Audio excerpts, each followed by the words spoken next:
And welcome everybody to another edition of the GSMC Football Podcast, brought to you by the GSMC Sports Network.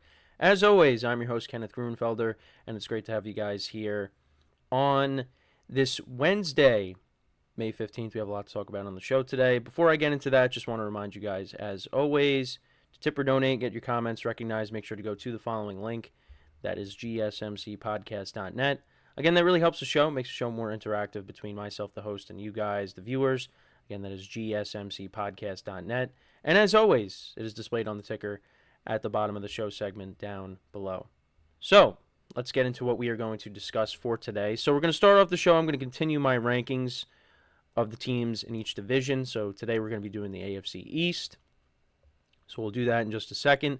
Then in the second part of the show, I will talk about the Jets opening up against the 49ers on Monday Night Football. I know I touched upon that briefly yesterday, but I wanted to bring that up and talk about Aaron Rodgers playing on Monday Night Football once again to start the season, and it'll be against the 49ers, a team that he has played against plenty of times over the course of his career. So I wanted to talk about that in the second part of the show.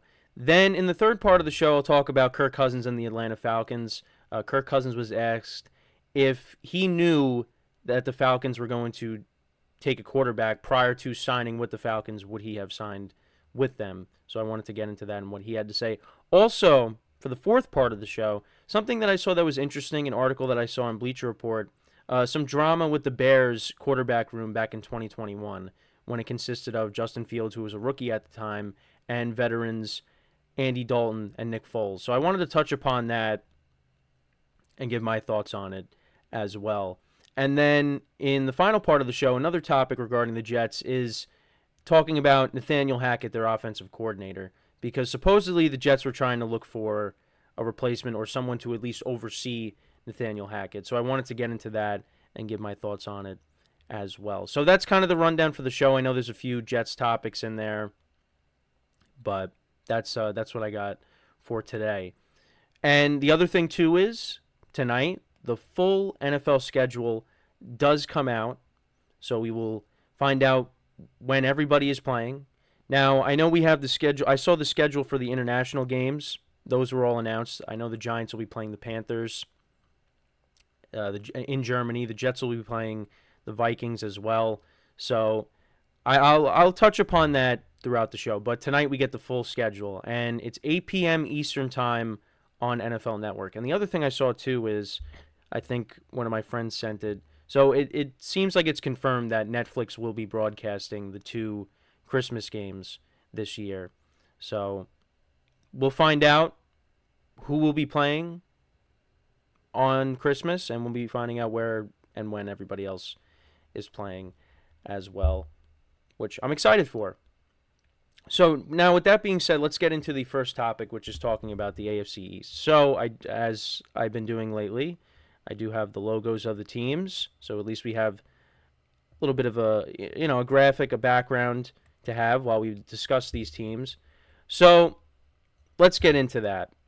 Now, starting at number 4, and I think it's kind of no surprise, is the New England Patriots. Now, of these 4 teams, this is the team in this division that is rebuilding. It's a new era with the Patriots. You have Jerod Mayo now taking over for Bill Belichick. And they, of course, drafted Drake May with their 3rd overall pick to be their franchise guy. Now, they did also take another quarterback. They took Joe Milton in the later rounds. So, interesting how they took 2 young quarterbacks. But you also have Jacoby Brissett there as well. So it's a new era in Patriots football, and it's going to be interesting. Now, I think they are the weakest team in the division. Of these 4 teams, like I said, they're going to be rebuilding. The other 3 teams, you could look at them as being playoff teams. The Patriots, I don't see that. Now, you got guys on the defensive side of the ball coming back from injury. Christian Gonzalez, their corner that they drafted last year, he missed a lot of time. He's going to be coming back. Matthew Judon, I know he made some comments recently that he's ready to roll. So the Patriots defense, I think, will still be good. That's something that hasn't really, changed over the course of, these last few seasons where, it hasn't been great.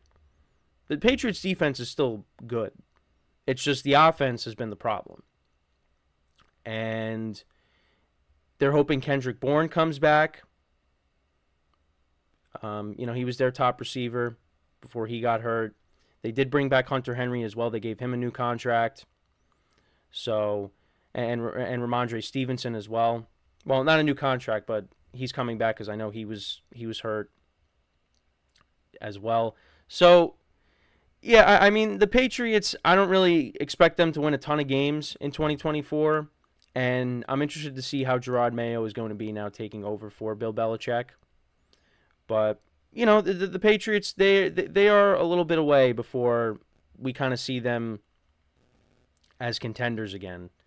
And it's definitely odd to see them in this position now because, for my whole life watching football pretty much, they were consistent. They were making the playoffs every year. They were getting to the Super Bowls. They were winning Super Bowls. And now, they're kind of turning the page and they're looking to try to get back to that. But it's going to take some time. And yeah, like I said, they took Drake May with the 3rd pick. They took Jalen Polk, wide receiver, with their 2nd-round pick. They took a couple of offensive linemen. Then they took another receiver, Javon Baker. They took a corner. Like I said, they took Joe Milton in the 6th round. And then they took a tight end with their last pick. So that's what they did there. And then when it comes to their depth chart, I just wanted to take a look at their depth chart really quick. So right now, they have Jacoby Brissett. I mean, ESPN at least has Jacoby Brissett listed as the QB1, but that definitely can change. I did forget that the Patriots did also bring in Antonio Gibson and KJ Osborne as well. But yeah, the receivers are still lacking. They did also bring in Austin Hooper to be the backup to Hunter Henry. So that's kind of what they have on offense. And then on the defensive side of the ball, like I said, Matthew Judon's coming back. Christian Gonzalez, you hope he comes back healthy. So, I mean, I expect the Patriots defense to still be good. But like I said, the offense, let's see what they can do because that's kind of been really their problem the last few seasons. But we'll see what happens. But yeah, I have them at number 4. So at number 3, see, ranking these remaining 3 teams, it's tough. It's tough. And I don't really know. I don't know, but I'm going to have the Dolphins at 3.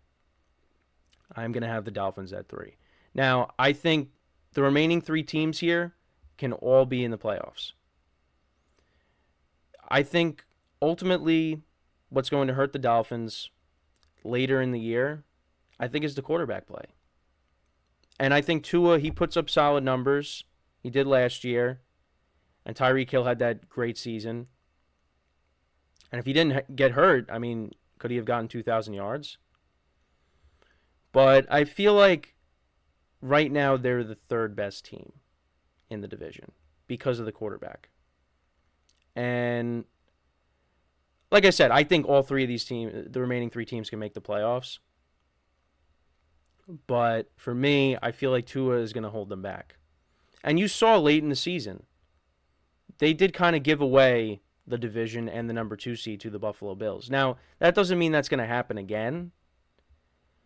But for me, I think that they are going to be that 3rd place team.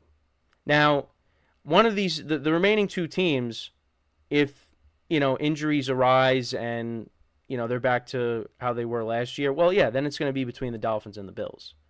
But for me, I'm going to put the Dolphins at 3. Now, like I said, love their offense, but I feel like it's kind of going to go the same way as it did last year, where they're going to get off to this hot start, and then, you get later into the season, the temperature drops, and, well, again, they play in Miami, but if they have to go to, if they have to go play places that are colder, they might not win those games. But I don't know. That's just my opinion. I think the Dolphins are at 3. So then at 2, I got the Buffalo Bills. And like the Dolphins, it's going to come down to the quarterback play. And I think Josh Allen's going to have to prove something because, now Stephon Diggs is not there anymore. And when Josh Allen first came into the league, Stephon Diggs wasn't there, and Josh Allen was not very good. But, when they got Diggs and you had Brian Dable there, Josh Allen really developed into one of the best quarterbacks in the NFL. And they recently signed Marquez Valdez-Scantling to a one-year contract. They added him to the receiving corps. And I know he has a drop problem, but in the playoffs, he makes some big catches. So they added him. You got Chase Claypool. You drafted Keon Coleman. Mac Hollins they also got. Curtis Samuel. So they did kind of revamp this receiving corps. And you also have Khalil Shakir there. Daniel Meehan says, complete disrespect for Dolphins. You have Jets completely overrated. Listen, I know. And I've said it consistently. If you watch this show a lot, I said I'm going to be in the minority when it comes to the Jets, that I'm going to be positive when it comes to them, and I'm going to say that, they got a shot to win this division. So, yeah, I am disrespecting the Dolphins, but like I said, it comes with the quarterback play, in my opinion, because I don't think Tua is the long-term answer, in my opinion. So, but, again, it's just my opinion. But with the Bills, I got them at 2. And I think, towards the end of the year, they had James Cook running the football effectively. And, Dalton Kincaid and Dawson Knox are decent tight ends. I just feel like Josh Allen's still going to have a good year. And Diggs really wasn't a part of that offense. You go back and you look at some of his stats later in the season. I mean, he really wasn't a factor. He had like 20 yards receiving in some of the games. So... And I know with the Dolphins and the Bills, I mean, they had to let go of a lot of guys on defense. And, the Dolphins signed some guys. I think they signed Shaq Barrett. I know that was one of the signings. But, yeah, I mean, they had to let a lot of guys go on the defensive side of the ball. Oh, yeah, also the Dolphins did bring in Jordan Poyer as well. But, yeah, I mean, for me, I think it just, with these remaining 3 teams, is going to come down to the quarterback play. And, yeah, I mean, I'm going to put the Bills at 2. Now, this is where, Dan's comment comes in and says, you have the Jets completely overrated. Look, I'm not going to disagree with you because I'm taking a risk here, and I'm going to say the Jets right now to me, and there's a lot of ifs with the Jets, but I am going to pick them as the number 1 team in this division. They addressed the offensive line this offseason, both in free agency and in the draft. And they did add to the receiving corps. Now, again, you're adding Mike Williams, who has an injury history. And they also drafted a receiver as well to pair up with Garrett Wilson. Breece Hall had a strong finish to the year. And you still got the defense intact. Now, what is it going to come down to? Like I said, the quarterback play. That's what it's going to come down to. And if Aaron Rodgers is not Aaron Rodgers, then, yeah, this doesn't mean anything. Then, like I said, it's going to come down to the Dolphins and the Bills. But for me, the Jets, if Aaron Rodgers is healthy, I think this team could do big things and be a playoff team. And they've given the Bills problems. You even go back to the year before last year. I know they won last year on Monday night despite Rodgers getting hurt, but the year before that, they gave Josh Allen problems. Because of that defense. I mean, that defense gave a lot of teams problems. Well, except the Dolphins. But that's just my opinion. And I feel like with Rodgers being healthy, I think this team, in my opinion, can be the best team in the division. So, yeah, I'm going to put them at 1. And I'm not going to disagree with what Dan's comment, with Dan's comment, because, yeah, maybe I am disrespecting the Dolphins a little bit. But like I said, their season kind of ended with a thud because they gave away the division, and then, I mean, against the Chiefs in those conditions, the season didn't end well. So, but I don't know. In my opinion, I got the Jets at 1, and we'll see what happens.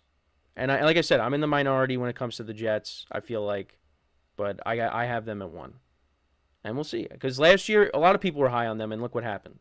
So, but yeah, that's my opinion. So, yeah, the Patriots at 4, Dolphins at 3, Bills at 2, Jets at 1. Let me know what you guys think about that. Like I said, Dan's not really happy with them. So, but let me know what your guys' thoughts are.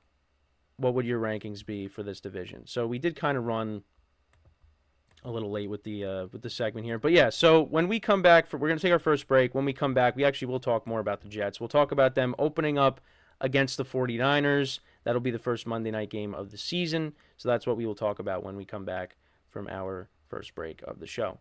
So with that being said, stick around, and we'll be right back here on the GSMC Football Podcast.